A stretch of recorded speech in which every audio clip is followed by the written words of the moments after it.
On this episode of Industry Relations, Rob and I ponder who is the next Gary Keller, and also musings about Compass and the overall market. Let's go. This is Industry Relations, a podcast that's at the intersection of real estate and technology from an insider's perspective, with Rob Hahn and Greg Robertson. Hey, everybody. I'm so excited to announce our inaugural sponsor of the Industry Relations podcast, NoteRouter. NoteRouter was launched back in 2018 by Nick Goff, and they had the mission of reconnecting real estate. NoteRouter is an all-in-one email and texting platform designed exclusively for real estate. NoteRouter syncs with your membership database to make communicating with your members easier and more effective. Believe me, your staff is going to love you for this. If you're an association or MLS and you want to do a better job with communicating with members, really look no further. They've just launched a brand new website. It looks fantastic, by the way. I'll put the URL in the show notes. It's NoteRouter.com. Go there, take a look. You'll find everything you need. Once again, thank you, Nick. Thank you to everybody at NoteRouter for sponsoring the Industry Relations podcast. Rob and I truly appreciate your support. Hello, everybody, and welcome to another episode of Industry Relations with Rob and Greg. This is the Notorious Rob. And of course, with me, as always, is the fabulous Greg Robertson. The name stuck, right? I mean, yeah, except yesterday I was on a call and somebody called me the famous Greg Robertson. Oh, no, it's an F name. And he goes, oh, and he corrected himself. So it was just the fabulous Greg Robertson. If I've managed to do nothing else the rest of my career, I think this would be a highlight that I have given Greg Robertson the appropriate nickname. Not about appropriate, but yeah.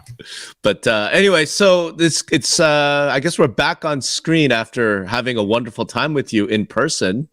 I don't know if that video is released yet, but you and I were both on stage in Las Vegas, in my hometown. Yeah, that's right. Yeah, it came out there for the Greater Las Vegas Association's. They have an MLS Tech Forum, yep. And you and I, along with Rich. Yep, Rich Robledo. Robledo. Big Rich. Yeah. He moderated us, or tried to, or I think it was all three of us were getting moderated. We took some audience questions. Yeah. We were talking about the upcoming apocalypse of buyers having to pay for their own commission, and that really got the crowd wound up. Yeah. It was kind of, and Rich was great too. I mean, being a broker, he can we could ask him some questions, and we got some feedback from him. Yeah, and a lot of audience members. So I kind of enjoyed it. I mean, having a live thing like that. No, it was great, man. I keep thinking like this is the future. I'm telling you, Industry Relations live in front of an audience, that'd be awesome. But it was kind of shocking how few people in the audience were even aware of this going on. Yeah. I'm like, wow, that's like half the room. Would you say had no idea that this was even happening? Oh, for sure, for sure. Yeah, I mean, at least half. I mean, and I think that's just what we keep finding, right? Which is kind of remarkable, but. It's definitely the noise has been ramped up in the past couple of months. I don't know what's because of us or just everybody else. But no, I think it's because of Sitzer, right? I think it's because that got class action status, and all of a sudden people are realizing, hey, you know what? This stuff might not get dismissed. The barbarians are actually at the gates, or might be soon, and maybe we should pay a little more attention to it. And then we went to that great. It was that I guess it was a Chinese restaurant, right? That's right. I'd never had those Xiaolong Bao, the soup dumplings. Soup dumplings, right? Oh my God, Greg! Yeah. But we talked about it afterwards, and like, I guess, how do they get the soup in there? And I think we kind of figured out it's a modern thing because you put ice cubes or soup cubes in there, right? And Sonny mentioned that, yeah. And then you when you make them, it melts, and then you have soup. These little things, like Who knew, man? Who knew? I'm not. But here I am, enriching lives everywhere by introducing them to Xiaolong Bao. But, look, the big takeaway for me from that event, though, was it still happens all the time, right? Like I want to say, what'd you say? Like 60, 70% of the people getting up at the microphones we're making arguments like we're the FTC, and I'm like, why are you telling us like we're on your side? We have no power. All we're telling you is this is what's happening. This is what they're thinking, and they're like, this is wrong. And what about buyers? And I'm like, yeah. Well, what we're going to try to do is they recorded this on video. They recorded the audio. I will, once I get that footage and that audio file, we'll put it on we'll work out here on the regular podcast stuff so people can hear. I mean, there was a lot. I think there was some confusion there for sure. And of course, we're the only ones in the room. We're telling them this. Sometimes they're hearing this for the first time. Right. So I get it. Right. And then, but most of the time, a lot of them were, well, this is more of a comment than a question. Right. Those kind of things. But, we had the same kind of vibe, the same kind of question over and over again, which was, well, what about FHA, VA buyers, and they don't have money to pay? Yeah. And I think that question was asked like 3 times by 3 times, 4 times. Yeah. Nobody was listening to each other. Right. But there's obviously some things to be worked out for sure. Yeah. Yeah. And, I think as things get closer, and I'm not sure when, right? Because we keep talking about it, but maybe the next time we really do an in-depth treatment is when we have a decision. Yeah. Right. Or at least like some sort of major development. Because right now, February, right, is when they have the trial. I think so. Yeah. I expect. Go ahead. Yeah, no, I was just going to say, big thank you to Stephanie Hill over there and Rich for having us. And it was a great time. Their hospitality is world class. I mean, it's awesome. Yeah. Yeah. And I think you and I should try our very best to try and give Rich a name, Yeah. No, I think he's probably got a few names that, let's try and see if we can make it Big Rich Energy. Well, here's another thing. I mean, talking about like coincidence. So you were down at the HAR Senior Leadership Committee. Yeah. What do they call that? The SLC, retreat, planning retreat. Yeah. And then, so I had the Vegas thing, and I know you had the Vegas thing. So I didn't figure that I would be able to kind of like do both. Yeah. And then I was doing a panel with Spencer Raskoff and Greg Schwartz. Right. Both of those, Spencer, obviously the co-founder and former CEO of Zillow, and then Greg was their CRO for a while. Yep. And we talked about the kind of state of prop tech. And then I guess, were you in the room when we were doing that Zoom panel? Yeah. Yeah. Okay. You guys did a great job. Yeah. Yeah. Thanks. And what were you speaking there about? I never got to ask you. I my normal sort of, upside of doom kind of thing. Upside of doom from Raw. I'm real positive these days. I'm very like white pilled. I think everything's going to work out great in the long run. No, really, in the long run. It's just once the asteroid hits and the dinosaurs, right. Then out of the milk, of the swamp will become new life. Yeah, no. It's like the asteroid hit, the dinosaurs died off, and then the mammals took over. So very positive. It's only very positive. You're a mammal. If you're a mammal. So it was a lot of it around like the lawsuit, a lot of it around macroeconomics, because obviously the market is jacked up, and we may get to talk about that today as well a little bit. And then just some other big major trends, Yeah, I think stuff. HAR, Bob does a great job of together and really educating his leadership on a lot of those issues. I was bummed that I couldn't make it there live, but maybe they'll have us back or have me back or have you back next year. Well, I'm sure they will. I'm sure they will, because you're fabulous, Greg Robertson. But one of the things that came out of that prop tech thing is just how bearish everybody was. Now, Spencer did say it'll come back. Yeah, right? He just thought it's going to take a little bit of time. Everyone's just kind of sitting on their hands because of all the uncertainty and all that. But yeah, I mean, we're seeing it reflected like right now, I think you're mentioning Compass is like imploding. I think, we talked about it a little bit about just the state of prop tech. And, there was an article that came out that like, I think it was in the Journal or maybe it's Business Insider or Bloomberg. Well, one of those things. They're like, hey, your best bet is to short Zillow. Right. And it's like, God damn, that's rough, right? When they're putting stuff out there. And then of course, just all the Compass had, huge layoffs. They let go their CTO. Yep. The stock is just, you didn't think it could go further down, but it did. And it's just putting a sourpuss on everything in prop tech, right? And, the Compass thing, you could, 900 billion or 900 million on agent facing real estate software. I mean, you're talking, my adult life. I mean, from 1992 on, I've started and ran real estate software companies. I mean, 900 million. Holy mackerel. I mean, it boggles my mind, right? It really does. But I don't know what's going to happen there. But that's a lot of SoftBank's money, a lot of. Yeah, but let's actually just speculate on that, right? Right. Because unlike other prop tech things, I think Compass, because it's fundamentally just a traditional brokerage, right? In other words, like say something like Open Door, we can say, look, if this takes off, if then, we don't know, right? There's a lot unknown. Right. With Zillow, with the super app and whatever, we don't really know. But Compass, we kind of know. You know what I mean? Like we kind of know. So how does that play out? Right. Well, traditional brokerage, right? Yeah.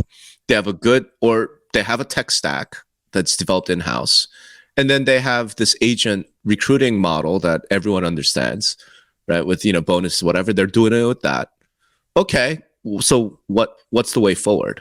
Right. Well, the way forward now is that they, so just go step by step there. They let go of their CTO. So right. That puts into question the agent tech stack.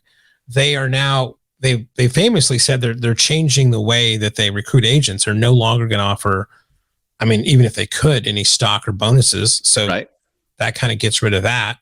And they're losing agents. I mean, if you go to the front page of Inman News, it talks about, there's probably 2 or 3 stories now talking about how these Compass agents have gone to X and gone to Y brokerage, right? So it just the picture is not good, and it's just unfortunate. I mean, I've seen Refkin speak. I get his vibe. I understand the mission they were on, but God, just brutal right now. Just brutal. You hope they find a way out of that, but I mean, I don't know. Well, Compass is still the #1 brokerage in the country by volume, right? Yeah, I think so, by volume. And they have great agents. So I guess the way I look at it is, look, it's one of 2 things, right? The first possibility is that the traditional brokerage model is just bonkers dead, right? So that you can never. Well, it's not bonkers. I mean, that's my point, right? But so my point simply is, it's either that or there's something about Compass specifically. I don't think it's the first option, because there's 5,000-10,000 brokerages on the traditional model. They're doing fine, right? So it's not the model. So it's Compass specific. So what could that be? But thing is, even in that second route, I guess I'm more positive, because as a brokerage, if you have great agents, you'll be fine. Like you'll survive somehow.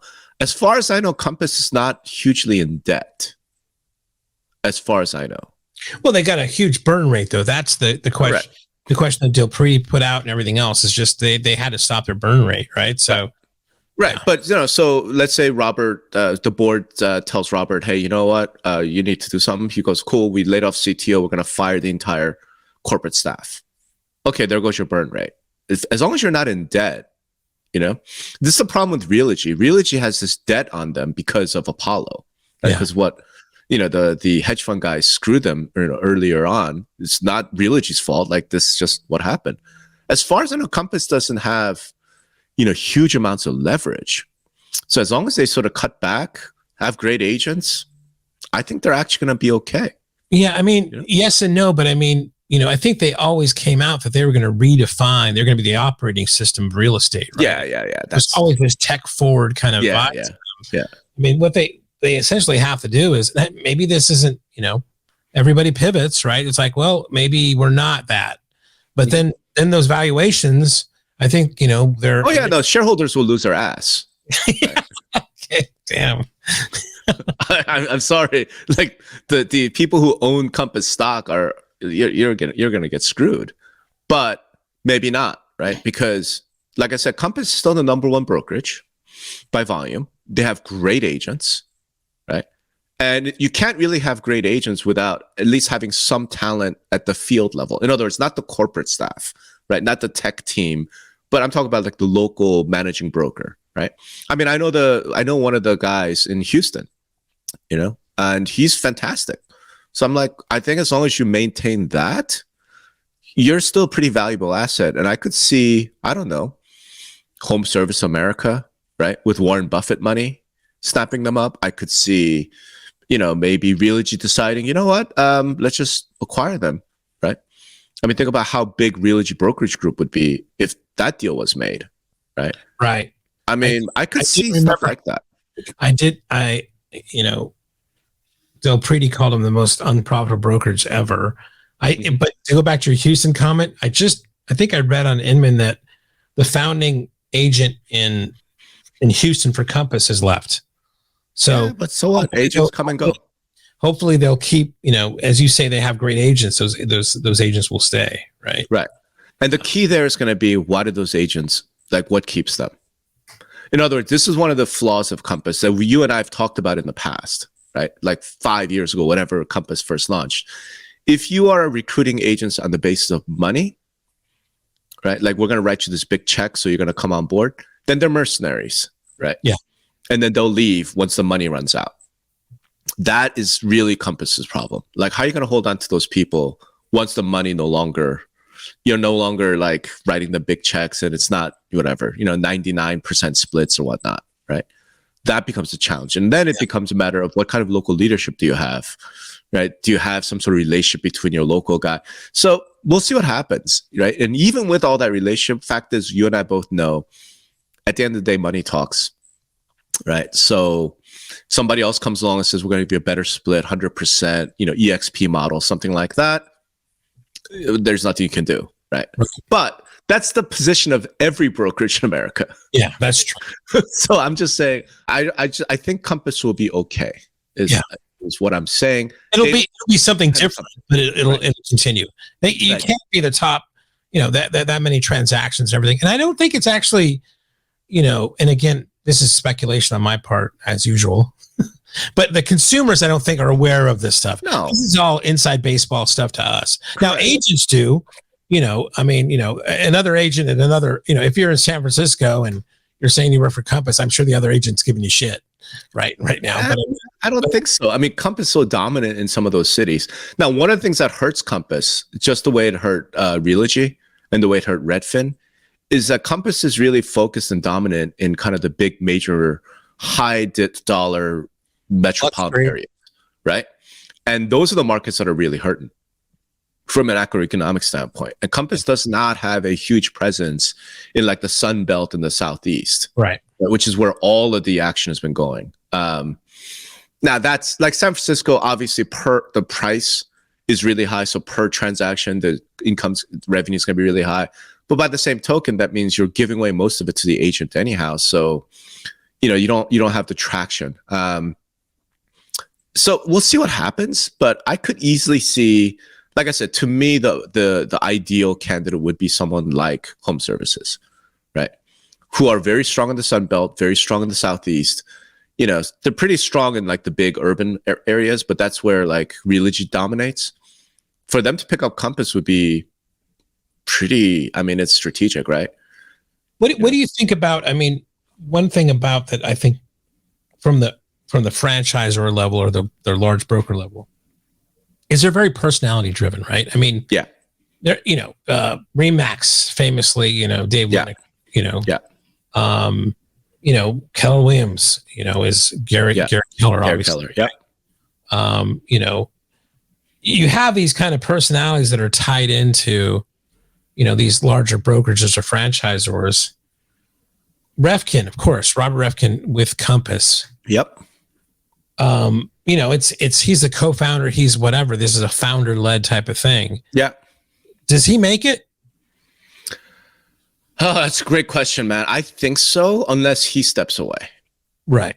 Right. So I can't remember when I wrote this. It was a few years ago. I did one of my like 7 predictions, sure to be wrong, right? And I remember saying that Remax should acquire Compass, right? And this before Compass went public, before any of that, because my thinking was Refkin's dynamic. You know what I mean? He's really dynamic. He's charismatic. He's smart. He's good looking. He's young. And I'm like, but in a way, he really reminded me a little bit of like Dave Liniger in his youth. This whole agent focus, it's all about the agent, right? Mm-hmm. Benefiting the agent. And the whole story about his mom being a real estate agent. Like, I think that really resonated. I thought Remax didn't really have that major metropolitan market thing. They didn't really have this like sort of luxury presence. So it made sense to me. And I thought it would be a good transition of like Dave Liniger handing the baton off to Refkin. Obviously, that's never happened.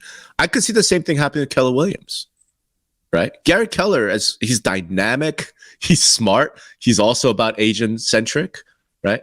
But I mean, look, I'm sorry, but he's not going to live forever, right? And Keller Williams, I like, who's the dynamic leader that could maybe fill that role? I mean, yeah, they've got a revolving door. Right. And I think Refkin might be like that guy. I just don't see, I think Refkin, I just can't see him taking over an old school kind of thing. I think he wanted to do this Compass thing because it was this tech centric sexiness. I mean, I just can't see him like saying, I'm going to be running Keller Williams or, Remax or something, especially Remax. I mean, I know, but famously Keller Williams said that they're a tech company now. Well, yeah, I think they've walked that back. But I think they've walked that back. All right, look, so on this episode of This Relations, Rob and Greg attempt to make an M&A happen, by talking about it. Look, Keller Williams and Compass actually makes a bunch of sense, right? Keller Williams is enormously profitable. Maybe home services. The home service makes a ton of sense too, but but I do think like there's something about that personality driven, right? Like so let's put it this way. Who's the next Gary Keller? Yeah, well, they've tried, right? They've tried numerous times. Just across the industry, right? Here's who the next Gary Keller is not, right? Glenn Sanford is not the next Gary Keller. Right. Love the guy. Smart as hell. I've seen him on stage a bunch of times. He's not Gary Keller. He doesn't have that energy, right? Glenn is very cerebral. He's sort of laid back. He's, so who's the next Gary Keller? Like across the industry. Right. I think it's Refkin. Right. Right. So that's the context. Now, look, it could be that Refkin just decides, you know what, enough. I've made money. I've accomplished this amazing thing. He's still a young guy. He could be like, I'll just take my money and leave, and somebody come and buy a Compass, acquire it, or whatever, and I'll go to Goldman Sachs again, or run, maybe do something in politics or something. You know what I mean? Like, so unless he chooses to step out, I think Refkin could be like the next, of that generation's Gary Keller. Yeah, but Keller's like, he wrote books about like prospecting. He's very kind of old school Zig Ziglar in a sense of like, Napoleon Hill kind of back thing. Refkin, they have, both of them are charismatic, right? But, Keller's old school. Absolutely. Work on your sphere, 5x5, 12x12 program, blah, blah, blah. You're not going to see Refkin come out there and tell, an agent, how to kind of start their business and what their day should look like. And, is famously, and then, give these kind of like he's just done these kind of talks about like, this is the most confusing market ever. And let me show you why I'm saying that with charts and graphs and everything else. Yeah. It's a different kind of animal there. I don't know if that real estate's in is obviously in his wheelhouse from starting this thing, but it's not only Gary's wheelhouse, it's his soul, right? No doubt. You could see Refkin going on to run another tech company, right? He's just gonna be that kind of guy. He's not. You're saying Refkin's not a real estate guy? I don't think so. I think that's interesting. All right. Goldman Sachs before, right? I could see that. In the sense of like Gary Keller, that guy was. I don't think he's been anything but, right? Besides playing music. Yeah. No, that's an excellent point. Yeah. Yeah. Look, I think if Refkin wants to step out, right, he's certainly made his fortune. He could do it. I don't think he's got anything to apologize for. Like Compass is not imploding because of major mistakes he's made, as far as I know, right? It's imploding because the market's imploding, and Compass is a traditional brokerage that has spent too much money on tech. I mean, that's basically what it is. Well, I think that if anything, the mistake is, and I don't know if it's a mistake, but they tried to pitch this as a new type of brokerage that was tech forward and get valuated that way. Of course. And they failed to do that, right? That the market didn't bite on that, right? Like none of us bid on that, right? I mean, even when they launched, we're like, this is a tech company. It's a traditional brokerage. Yeah, I mean, it was $20 a share back then. I mean, I know, but I don't know. It's a traditional brokerage, right? Yeah. So it's what's interesting in a sense is what we're seeing the two models, right? Let's go back to the 70s, right? The Remax type model, low cost, right? Agents. Huge numbers of agents. Okay, that went to Keller Williams, and now EXP has taken that crown, right? And EXP is killing it.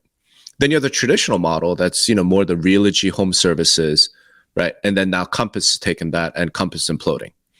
But is Compass imploding because of their model, or are they imploding because they're spending too much money on staff, specifically technology staff, right? Yeah, I mean, I think it's the spending, right? I mean, it's right. Just, as they're saying, the most unprofitable brokerage ever, right? Right. But it's like, if you look at the gross profits, I don't think they're that different than any other traditional brokerage, right? And what they're lacking are the ancillary service that the traditional guys, the home service and the Realogies, they have those, right? Whereas Compass doesn't. So I kind of feel like we're going to see that play out kind of right in front of our eyes. Right now, if we were to judge based on right now today, it's pretty clear that the Remax type model is the more successful one. Yeah. Right? Because EXP's killing it.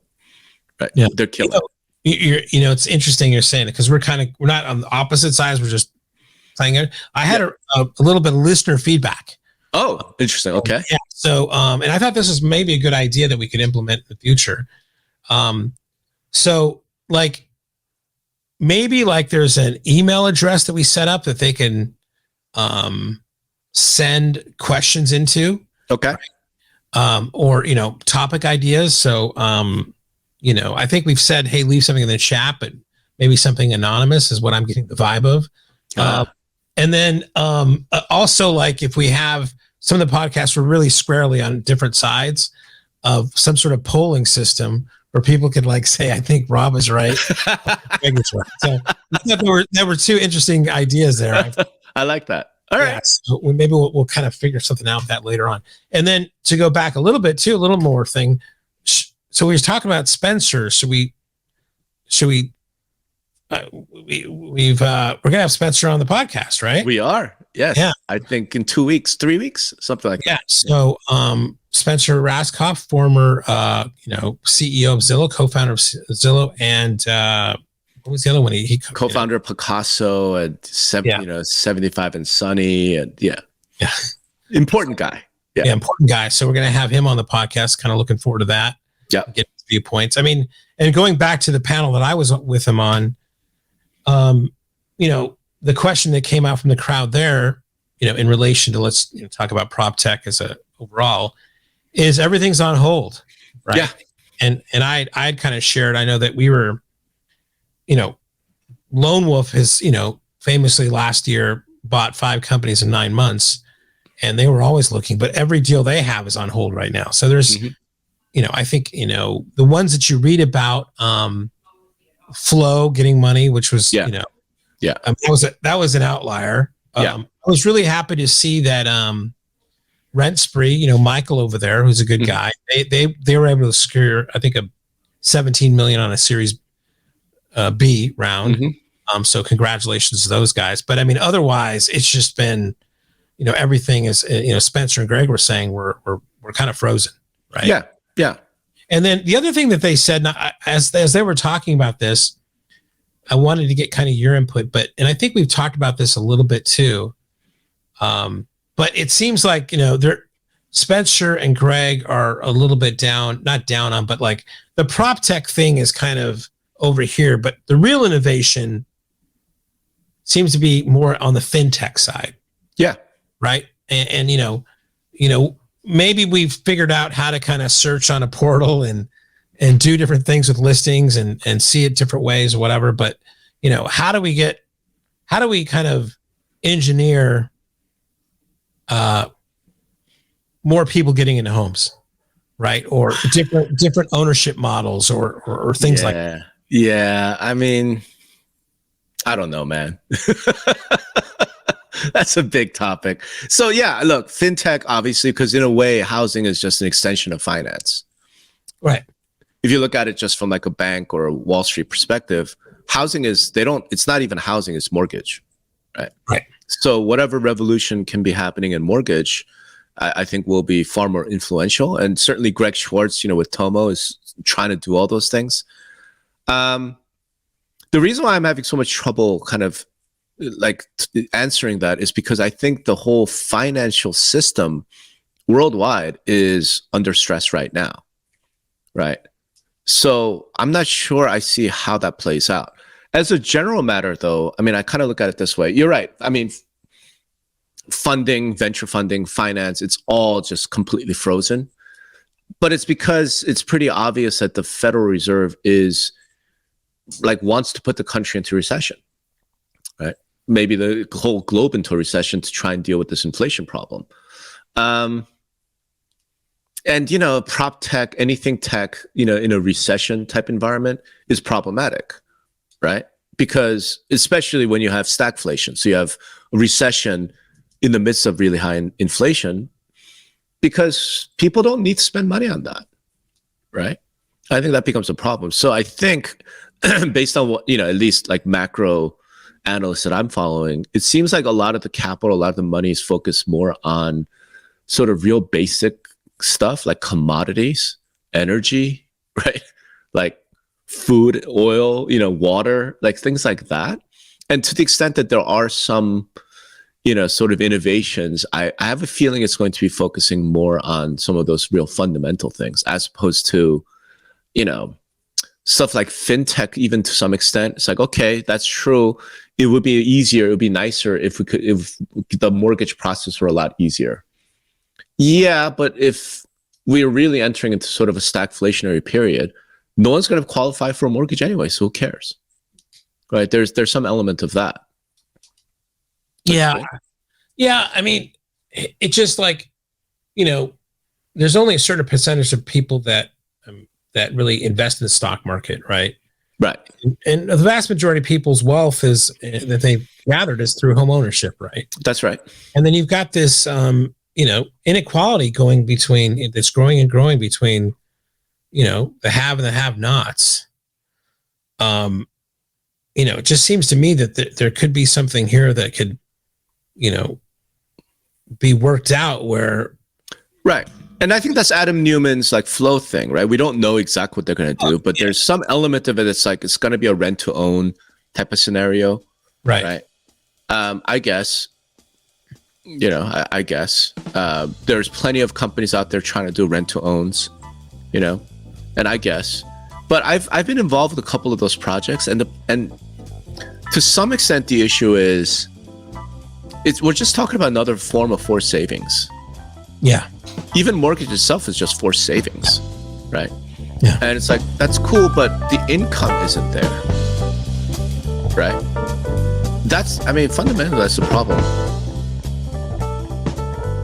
Hey, everybody, I'm so happy to announce that we have a new sponsor for Industry Relations, and that's Earnest. Earnest is a secure, convenient digital payment system that allows for a fully digital transfer of funds in real estate transactions. So thank you, Russ, and please visit earnest.com. That's EARNNEST.com. Thanks again.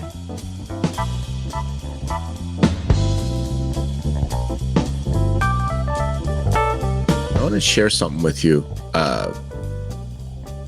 So this is a slide for presentations that I do, right? So we talk about how housing market, we talk about all this stuff. I'm like, but fundamentally, this is the problem, right?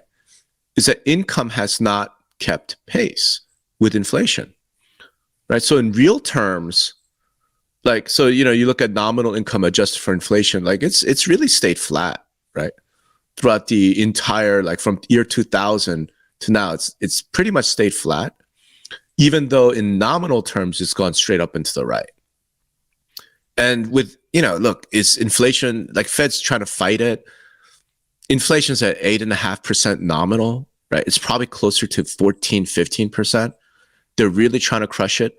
But the side effect of trying to crush inflation is unemployment, right? Because companies shut down, and unemployment is not good for income, right? Like, it's, you're gonna be hard pressed to go to your boss and be like, I need a raise when the boss has 500 resumes, right? Yeah, right.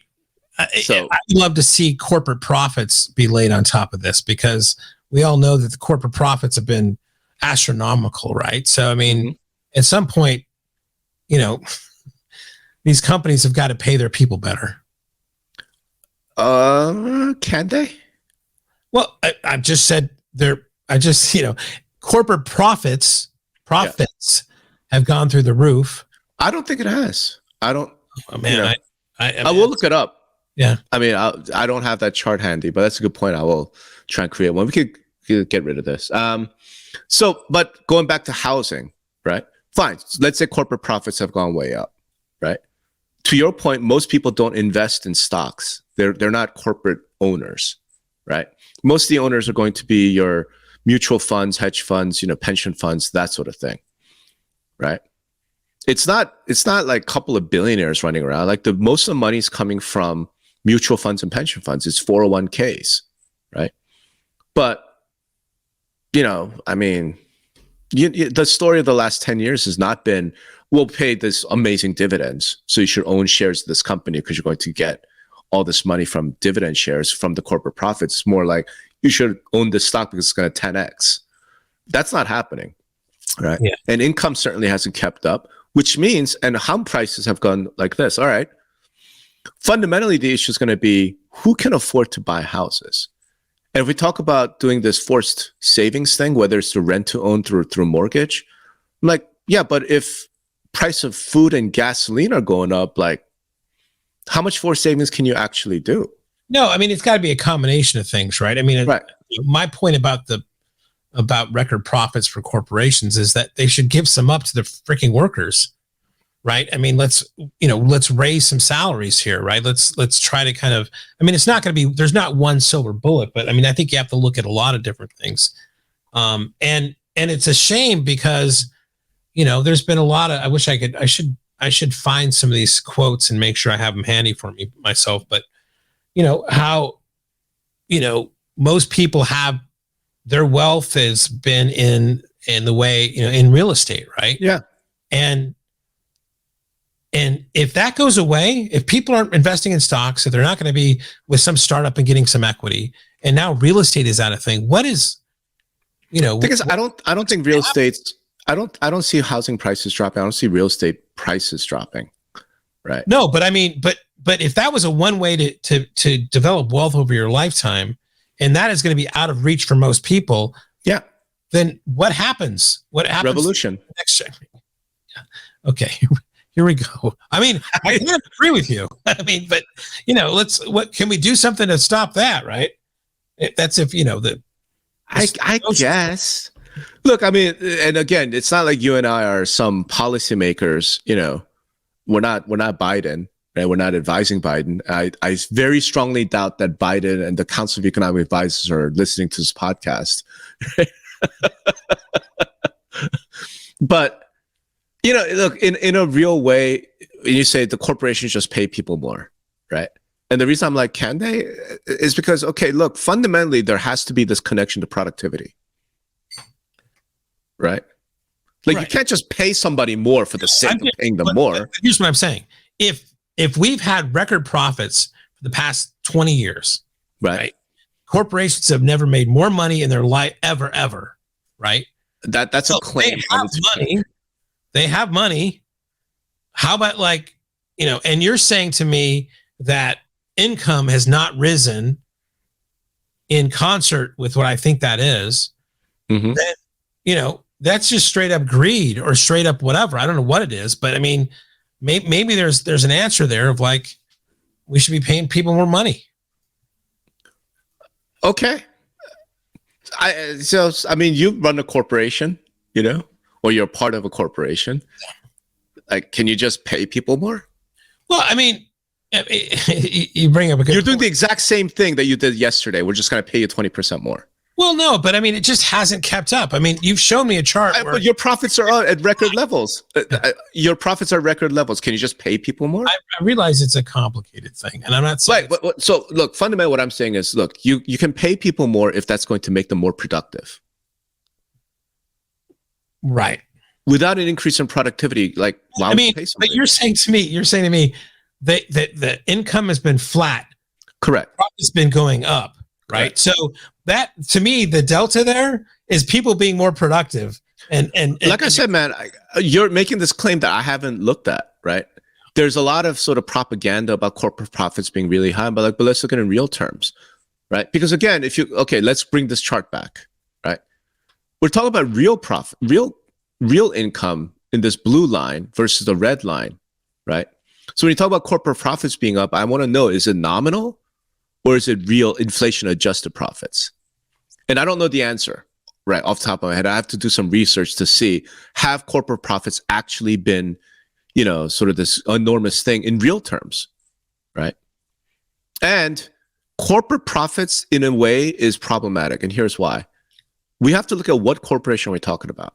Has Apple been enormously profitable? Of course it has, right? well, no, but you're saying this is, I would what you'd have to do. It says, and in this chart you have up here for people listening, it's medium household income, medium corporate profits. Okay, so just how about put it that way, right? So you have kind of that's exactly right. So if we look at median corporate profits, and are we only looking at publicly traded, because otherwise we don't have profit numbers, right? We have to. So first of all, now you gotta you gotta look at something. Yeah, agreed. This is household income. This isn't all income. Right. Agreed. But what would be fascinating for me is, if we're only looking at publicly traded companies, they're the largest of the large, most successful of the successful corporations, right? Like I said, Apple, Microsoft, like these are the most successful companies in the country. We know that that's not where jobs come from. Jobs come from small businesses, right? It's the plumber and the local realtor, right? Local real estate brokerage is a small business employer. Freaking local agents. And I don't know that those guys have seen profits like straight up into the right. I don't know, especially in real terms. So all I'm saying is I don't know. But the point that I'm making, we could get rid of. Like, the point that I'm making simply is, it just feels like I don't even know what to call it. It just feels like unicorn, reality denying socialist bullshit to be like, corporations just pay people more. Like, you can't just pay people more. Like, they have to be more productive. There has to be some connection to productivity, right? If you're paying the same, about the same you have for the last 20 years, and your profits are going up, to me, that's already but that's exactly the thing. That's Greg, already Greg, they're doing a lot more. No, Greg, everyone's paying people more on a nominal basis, right? Every company in the United States has like your standard 3.5% pay raise every year, right? Yeah. But let's bring the chart back. Okay. No, you're right. I mean, it the is red line. Yeah. It's just that because of inflation, right? Right. So let's put it this way. Last year, okay, and you don't have to. Last year, we know that inflation was probably close to 19%. Okay. Did Lone Wolf give 19% raises to all its employees? Of course not. Yeah. Of course not. You guys did your standard sort of annual bump, 5%. With, if you are an extraordinarily productive person, we might give you whatever, right? 10% bump. We know this is the way corporations have to work. Now, if corporations had to index raises to inflation, right? This year we're looking at 8.5% down from 9.1. Okay, yeah, we're saying, looking at this, I think in my head it was flipped here. You were looking at the other, but I get your point. I mean, in real terms, in nominal terms, no, people have been getting raises, but because of inflation, in real terms, it's just stayed flat, right? Yeah, so that's what I'm getting at. So same thing with corporate profits. Corporate profits in nominal terms might be this. In real terms, I just don't know the answer. Yeah, right? I understand what you're saying. I think, to me,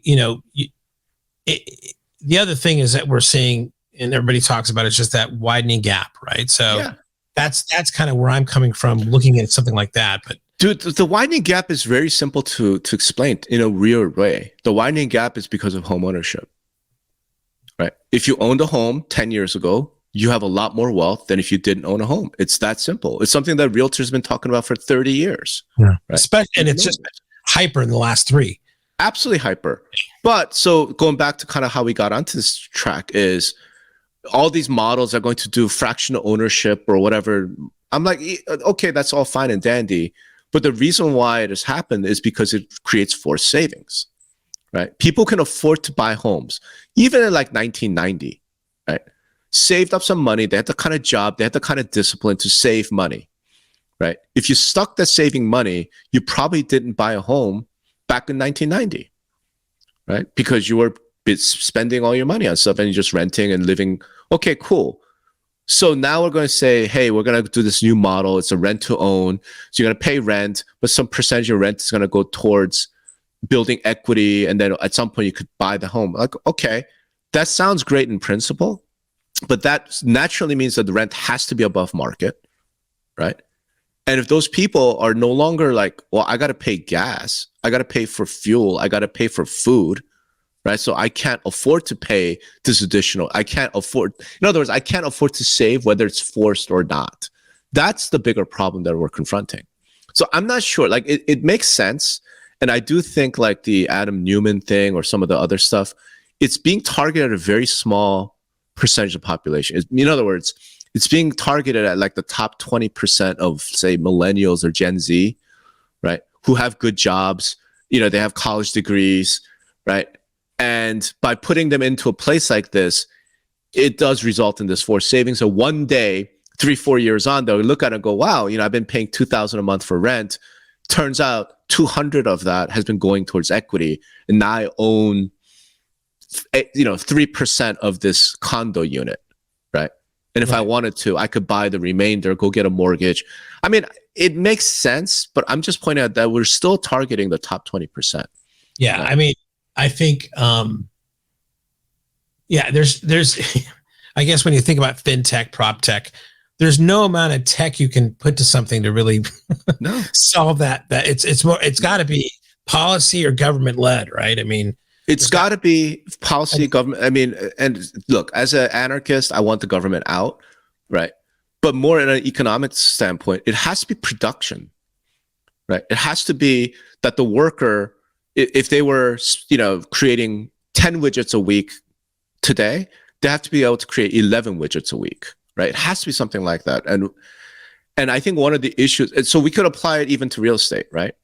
Like you can't just pay people because, you know, because whatever, right? Like if you are selling 10 houses a year, you need to sell 11 houses a year. Like there has to be productivity, right? If you're a software coder, you wrote 5,000 lines of code last week, now you're writing 5,500 lines of code. It has to be productivity. And we're not seeing that, right? And I think fintech, prop tech, all of this tech, it can't solve that problem. So that's the situation we're in. Having said that, housing, the reason why I'm still so bullish on housing and on real estate, because at the end of the day, man, housing is real. Housing is not an NFT. Housing is not, you know, software code, right? Housing is bricks, it's land. I mean, it's the ultimate property, right? It's the ultimate reality. Dirt. So it's dirt. And at the end, like, okay, like whatever, you have apartment complexes go up and the landlord goes out of business or something happens, you still have a building. Right? You still have a building, you have bricks, you have drywall, and whether you let it, you know, become like a homeless encampment or you figure out a way of allowing people to buy it or own it or rent it or whatever, like it's still a thing that exists. So that's why I'm sort of bullish on it versus even like social media companies. Okay, what do you have? At the end of the day, you have a bunch of code, right? And you have all this whatever eyeballs and you're making money on selling ads. Like, I guess, and it's really high margin, it's great. But at the end of the day, like if you go away, it just goes away. Nobody needs you to exist. Yeah. Right. Whereas people need the house, the actual bricks and mortar to exist because they got to live somewhere. So that's, when you think of it, like you pull back from kind of the today's immediate, you know, horrendous market, just pull back and look at it. It's like, okay, well, the fact of the matter is, over the last, 50, 60 years, we've built up the stock of houses, of actual buildings and improved land. That's not going anywhere. Yeah, right? The problem is, that's why you're seeing a lot of private equity and of course buyers and everything else. Of course, they're kind of waking up to that, and of course, seeing the appreciation go up from a strictly financial standpoint. They love that. Of course, yeah. Because I mean, I don't know if we're going to solve. No, we're not going to solve it. Yeah. We're not going to solve it, but we can have fun talking about it. And I do think, though, it is important for our listeners, because let's face it, most of them are realtors, most of them are real estate industry people. I do think it's important for them to understand that we actually work in an industry that is not going anywhere, right? Like Compass, let's say Compass implodes and goes bankrupt, okay? Those agents aren't going anywhere, right? They're consumers. Like even in the depths of whatever the worst, in the depth of the great the bubble bursting, I think there were 4 million homes sold. Right. You know what I mean? So fine, okay, everything changes. Things are way expensive. Something's going to happen. Something's going to change. But still, probably 3.5 million homes will still change hands, right? Right. So, look, but in the short term, if it's only 3.5 million, we're going to lose a whole bunch of realtors, a whole bunch of companies go out of business, all sorts of negative things will happen. But we'll come out the other end because we're dealing with actual physical stuff, And to your point, that might be a good thing for the agents that stick around, right? So yeah. I wrote a giant long post about that. We should maybe we'll tackle that next week after I've looked at corporate profits. So yeah, I don't know if we got anywhere, but that's not the point of this podcast, right? It's about discussing the important issues, and I think we've done that pretty well. When do I see you next? Are you coming to Blueprint? No, I'm not going to Blueprint. I don't know. The next thing I'm going out to is going to be CMLS, which is in Indianapolis. So I'm leaving there on the 28th, right? So yeah. All right. Well, I will not see you in Indianapolis, but I will be out in Vegas again. Rich has invited me to come speak at their board of directors meeting, which is I think in October. So I mean, that's the next time that I know I might head out for the Chargers game against the Raiders out there. Okay. Talk about that. So all right. It'll be fun. All right. Well, let me know. We'll do a industry relations live maybe or something. All right, man. All right. Well, hey, thanks everyone for sticking with us. And thank you, Greg. And it's always fabulous to see the fabulous Greg Robertson. Very notoriously about you. Thank you. Later, you.